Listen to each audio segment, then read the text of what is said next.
mermerden aktar deyişim. Gördüm yığalam kaşım, mermerden aktar deyişim.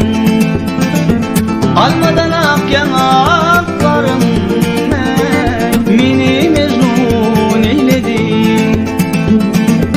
Almamın al yanaklarım meni mecnun eyledi.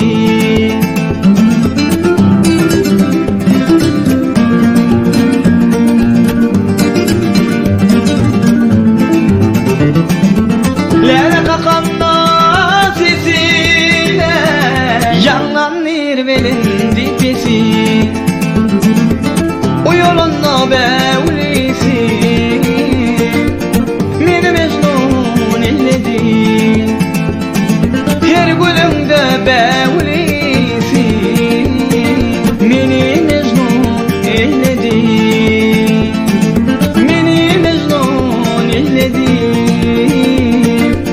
Meni mecnun eyledi.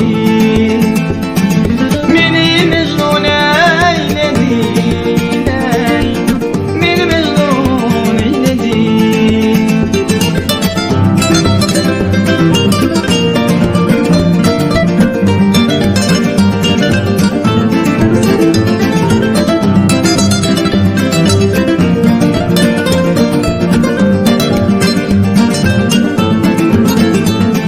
Nedik badam babam,